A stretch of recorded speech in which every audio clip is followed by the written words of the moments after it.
Now I would like to introduce Oliver Cumming. Mr. Cumming, you are a lecturer at the Environmental Health Group at London School of Hygiene and Tropical Medicine. And it just occurred to me, we might have exchanged some emails 2 or 3 years ago when I think I was being myself normally, when I was young, a scientist. I asked him for permission to use his figures. Yeah? So this, I think, if you have not deleted my emails, you might still find them, yeah? Okay. Well, he is affiliated with the Department of Disease Control.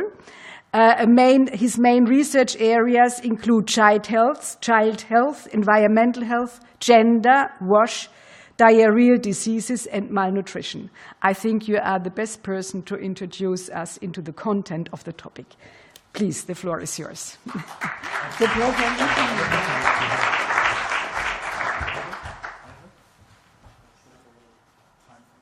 Okay, thanks, Thilo, for the bright red stopwatch.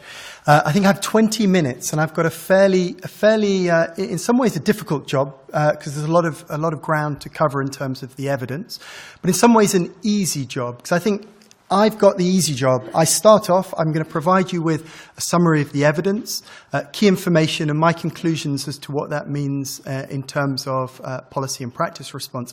All of you, I think, over the next couple of days have the really difficult job, and Dr. Schmitz has got us off to a great start in deciding what are we going to do about this, because I would agree with Dr. Schmitz that there is a critical body of evidence now. I'm going to go into more detail on this, but I want to make that message loud and clear. I'm going to run through, first of all, plausibly how water sanitation and hygiene might influence undernutrition, with a particular emphasis on children. Secondly, having run through the multiple mechanisms that plausibly link WASH to undernutrition, I'm going to look at some of the experimental evidence, so the higher quality evidence for how WASH influences stunting in particular. And I'm going to wrap things up by sharing with you a couple of my reflections or conclusions. Okay, 2 key messages before we get going. The first one is that WASH is about more than nutrition. Okay?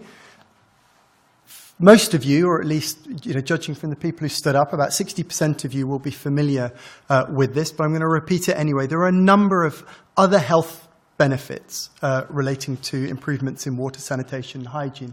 There's a long list of them there, but there are also other important non-health benefits. And it's really important that we understand all of this when we consider what priority should be given to WASH investment and where we set the bar in terms of sufficient evidence to act. So there are many other reasons, apart from nutrition, that we should be doing WASH. Secondly, nutrition is about a whole lot more than water sanitation and hygiene. And I think it's always important, I put my hand up as being from the WASH sector, to bring some humility to these discussions around cross-sectoral integration. Water sanitation hygiene alone is not going to solve the nutrition crisis that the world faces.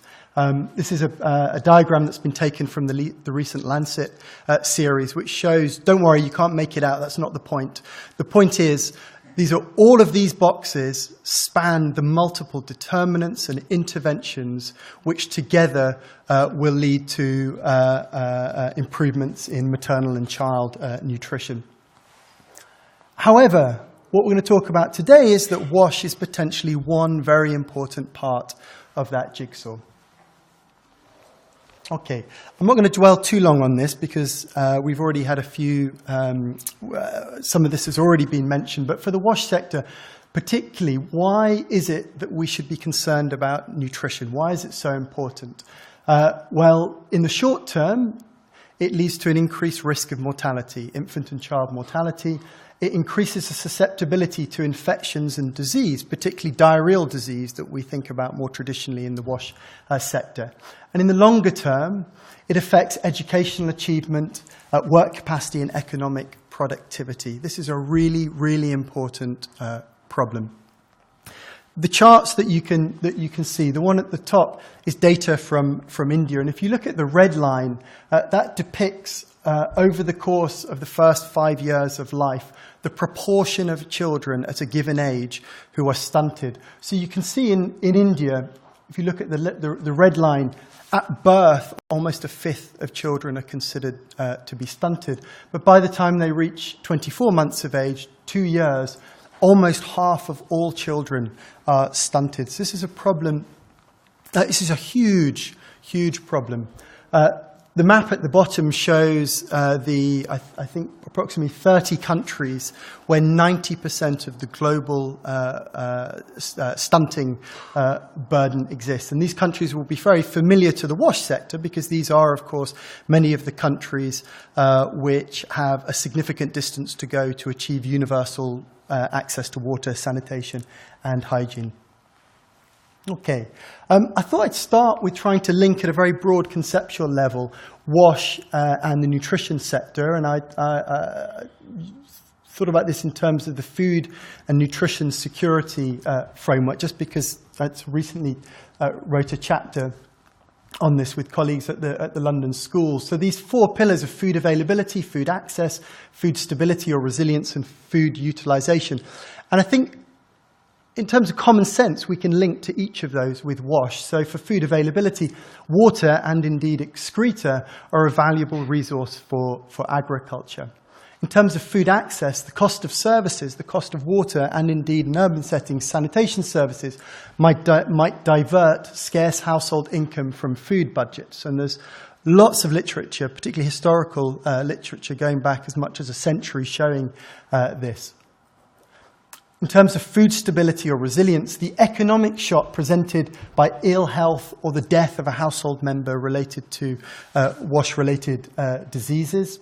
And then lastly, food utilization, and we'll talk a bit more about this. But sustained or chronic exposure to enteric pathogens, enteric infection, affecting how food is absorbed and utilized by the body, and particularly the body of young children.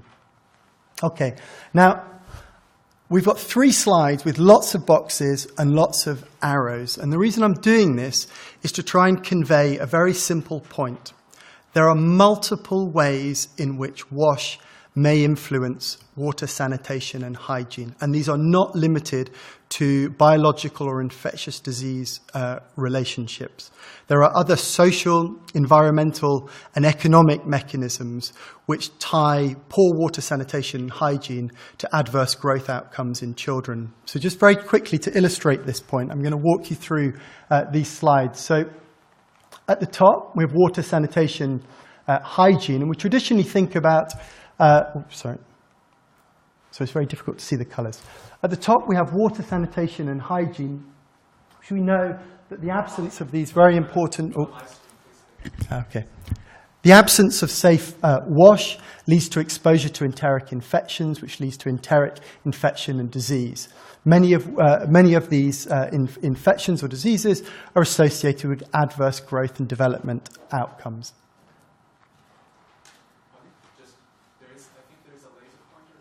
I was told it didn't. I was told it didn't work. Is it? Okay. All right. No.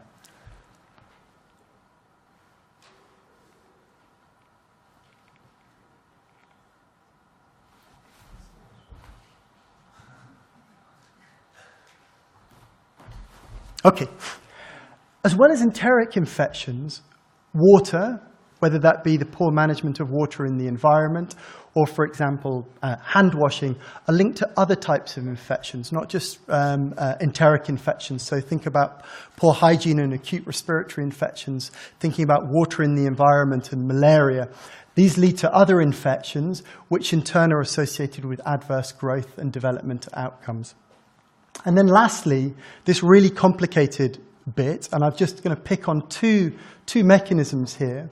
But if we think about the distant water sources, and the Joint Monitoring Programme, the WHO and UNICEF, reported a few years back that when it comes to water collection, the majority of water collection is done by women and children.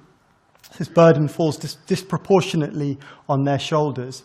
but traveling long distances to collect and carry water leads to energy diversion, linked to low nutrient absorption, which leads to adverse growth, and indeed to increased susceptibility and background to increased risk of infection. Similarly, the cost of water, particularly in urban areas, one of the great injustices of the world is that populations living in informal settlements in many countries pay significantly more for their water than those who are on regulated water connections. But we know expensive water, particularly for the poorest households, leads to scarce resources being diverted from the food budget.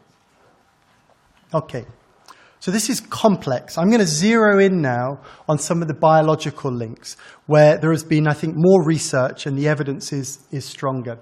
I'm going to go back to this linking poor wash through to poor nutritional status through enteric pathogen exposure. And there are three key pathways that I want to highlight.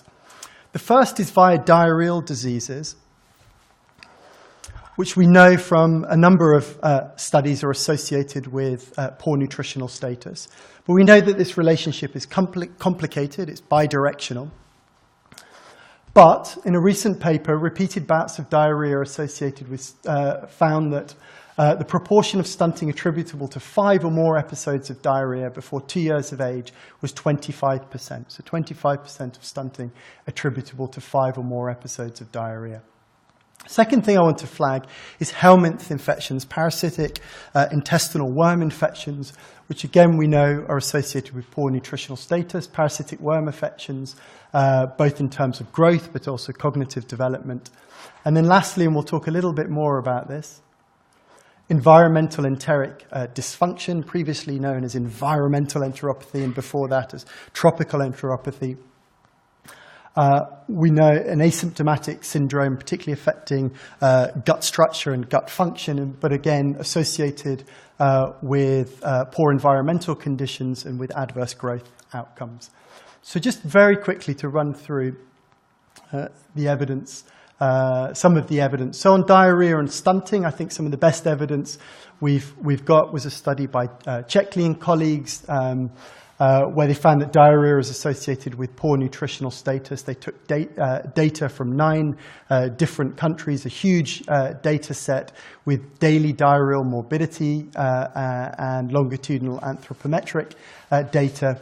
And they found that the odds of stunting at age 24 months increased by 1.13. So let's say odds increased by about 13% for every 5 episodes of diarrhea experienced prior to that point. So more diarrhea is associated with increased risk of stunting. Nematode or soil-transmitted helminth infections. Here you can see 3 of them. The big 3, Ascaris, Trichuris, and hookworm. We know that all of these, and there are about 1 billion infections in the world today, are associated with adverse growth and development outcomes.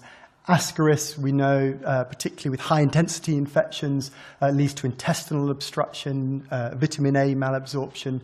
Trichuris with dysentery syndrome, colitis, hookworm, a risk both for women and for mothers and for children, associated intestinal blood loss, iron deficiency, and protein and energy malnutrition. And then last of all, environmental enteric dysfunction, which, as I said, used to be referred to as tropical enteropathy, and there was a fabulous editorial published by Jean Humphrey in 2009, which I think went a long way for the WASH sector in establishing this the link between WASH and this very important condition. The two slides you can see, the one on your left is healthy gut. The one on the right is a biopsy from the gut of someone suffering from environmental enteric dysfunction. So you can see the retracted gut villi.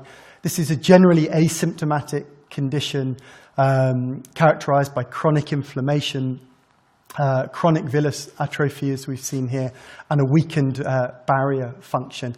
And there are an increasing number of studies which find that this condition is associated with enteric pathogen exposure and poor wash conditions. One study in particular by Audrey Lin in Bangladesh that was published in 2013 found this very strong association after adjusting for lots of different things between poor wash conditions and the prevalence of both environmental enteric dysfunction and the likelihood of stunting.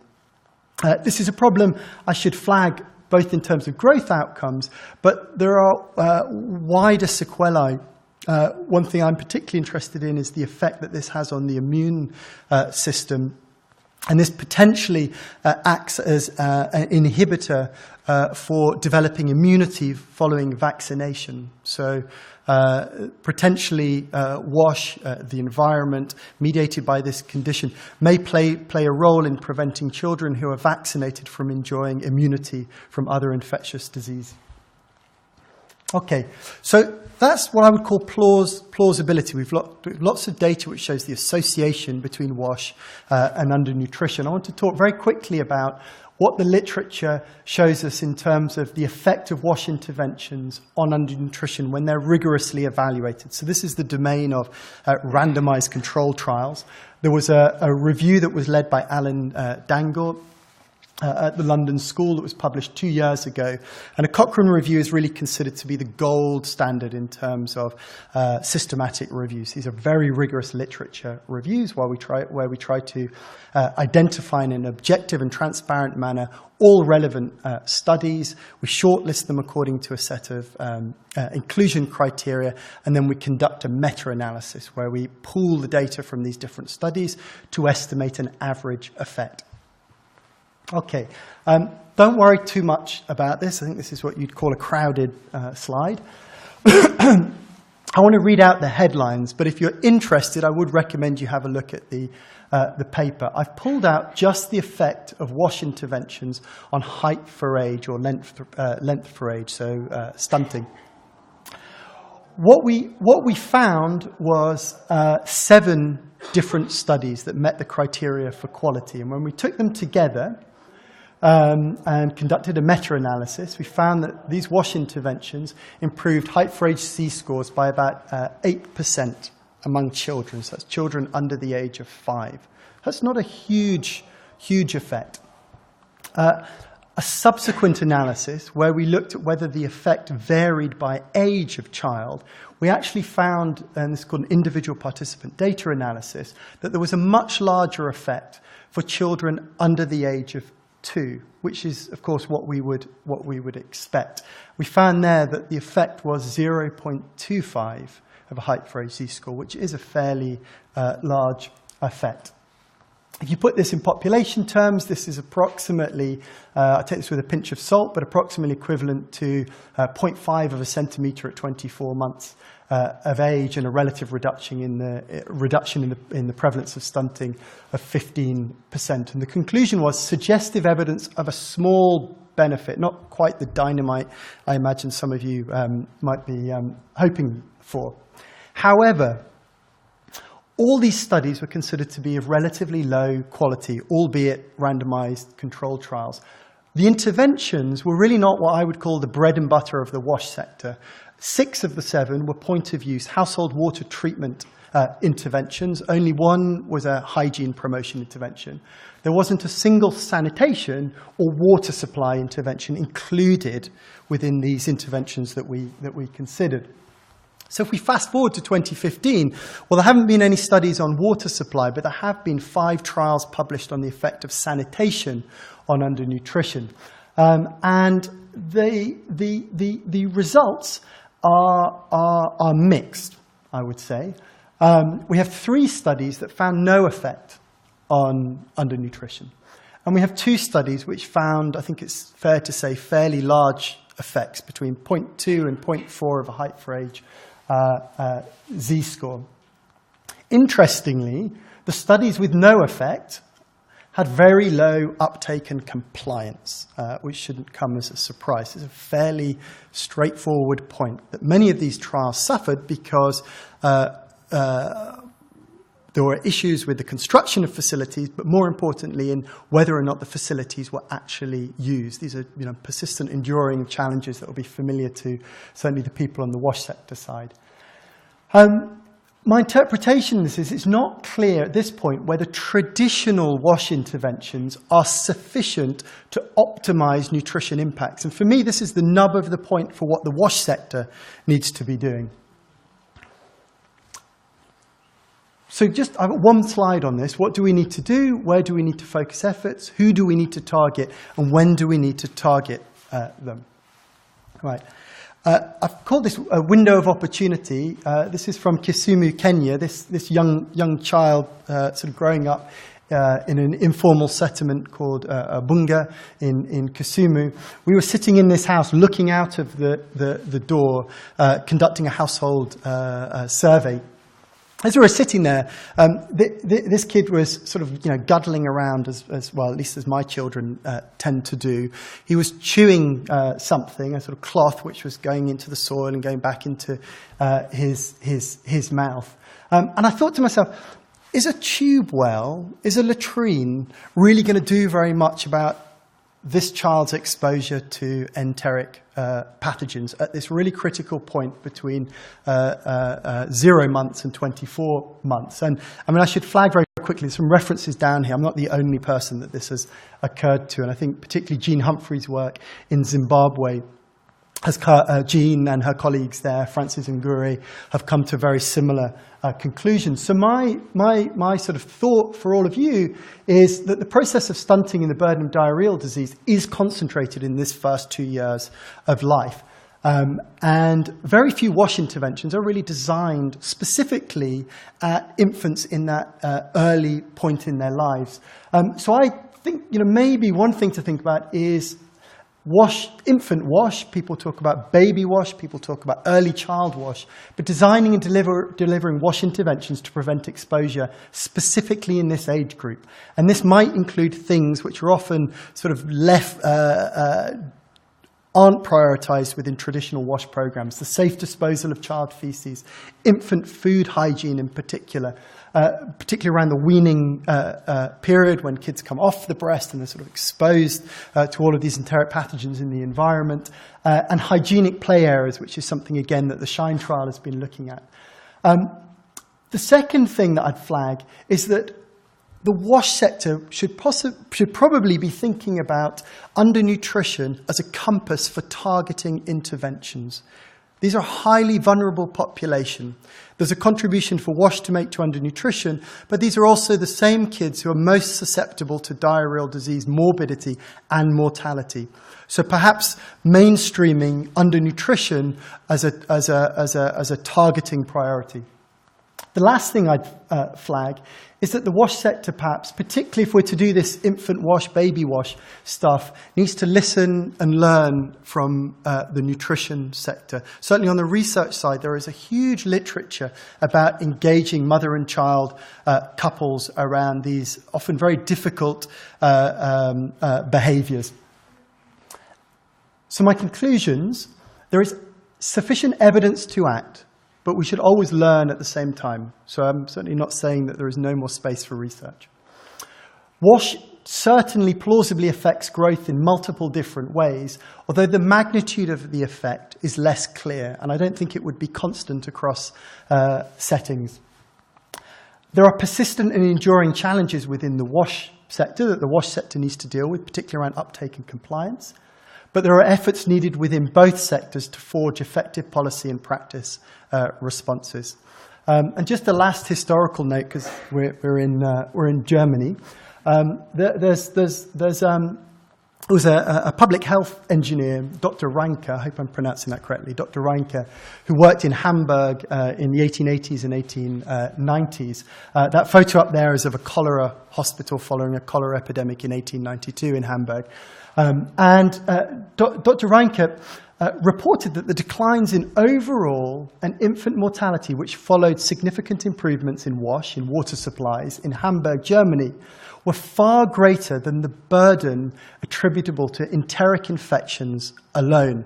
And interestingly enough, almost precisely the same thing was found by Mr. Mills, an environmental health engineer in Massachusetts, USA, that when they got the WASH bit right, the health impact was far greater than what could be explained simply by enteric infection and waterborne disease. And this phenomenon is known as the Mills-Reinke phenomenon. Some people have attributed this to other health outcomes, acute respiratory infections. I would put it to you that possibly nutrition is one answer to the Mills-Reinke phenomenon. And with that, I'm going to say thank you.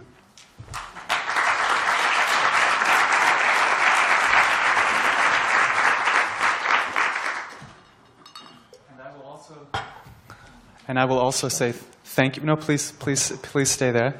I will also say thank you. That was the perfect way to sort of set the scene. I'm sure there are many questions. We do have some sort of certain constraints throughout the day where we do need to hit the time on target, and it's only fair to those watching us at home as well. Hence, I think we have the chance to take 2 questions of understanding. I will specifically at this point say, because we do want to have that possibility, but Ollie will be here throughout the 2 days, so there are many opportunities to engage. Are there sort of questions of understanding concerning his presentation? Okay, we have one here and one in the back. So can I have the roaming microphones, please? Okay, we have one microphone back there, and then I will hand this one over to Oshibet afterwards. I'm Josephine Ipe. I'm the Global Nutrition Cluster Coordinator. Thank you so much for a very interesting and really important presentation. My question is in regards to the Cochrane, analysis, and I was wondering whether the fact that there was not much, impact found in terms of the weight for age, or sorry, height for age, was that because of the clustering of age? In most of these assessments or surveys, normally there are difficulties in establishing the exact age.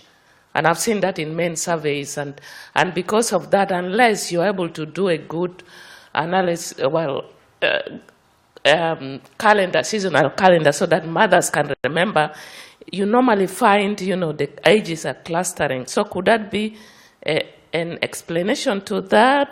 The second quick one is, being in the humanitarian work, I'm actually surprised that there was no analysis done around the weight for height, the wasting, acute, malnutrition, which is a huge problem in the settings that we work in, and also the link between WASH or diarrhea and acute malnutrition is so strong, and I really wonder why that is not done, because I think if that is done, you could really also maybe be able to see that link. Thank you. Should we gather the questions? Yeah.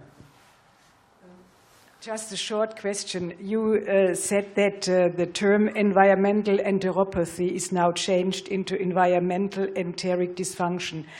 I had dived into the topic and I got used now to environmental enteropathy. Now, why do I have to change?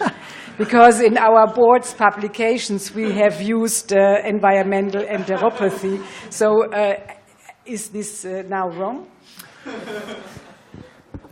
Shall I respond?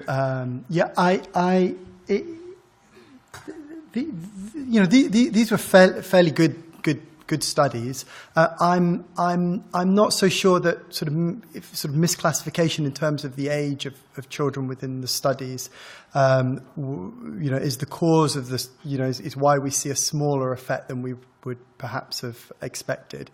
I think in my view, it has more to do with the types of interventions. So these are highly specific WASH interventions, which would interrupt only one transmission or exposure pathway. So if you think about a water treatment device in a household.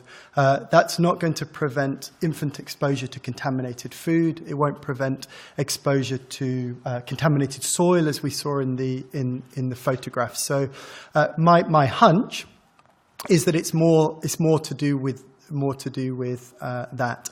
I think your second question was about the conspicuous absence of the humanitarian sort of sector in this presentation. I think you're absolutely right to flag that. I'll put my hands up. That's not my area of research, but it's clearly extremely important. And if we're looking at humanitarian settings, clearly wasting is going to be a very important outcome to consider. I take Ushi's point. I don't think you're wrong. I have to be very careful what I say. I think something that we should all recognise is that there is been this sort of development in the terminology around this condition, from tropical enteropathy to environmental enteropathy to environmental enteric dysfunction.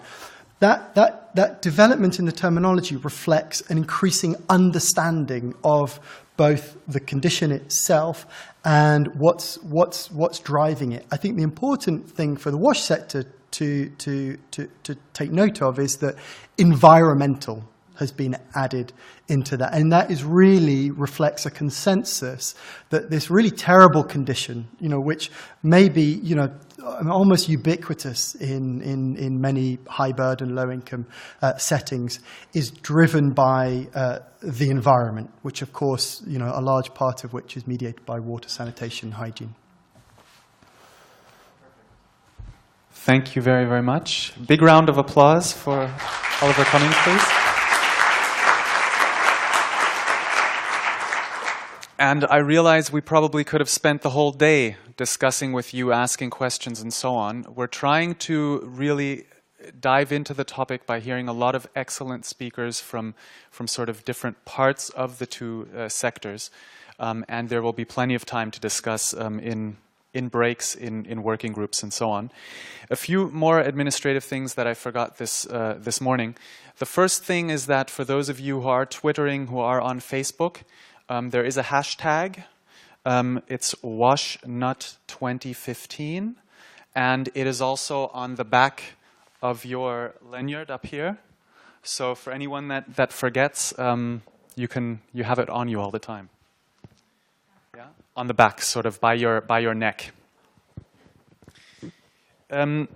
So please use that, because we want to reach out, and I will in the break sort of check with those people, checking with those that are on the live stream to see what types of messages and so on they've sent to us, to see if we can bring them into the discussion later.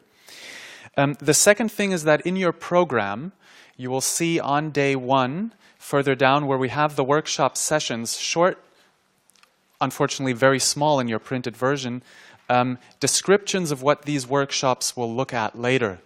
I'm not going to ask you now, but I will ask you later for your preferences. It's important out of an organizational fact that we have rooms with different sizes, and I need to know how many people are interested in the different ones. So I want you to begin thinking about it now.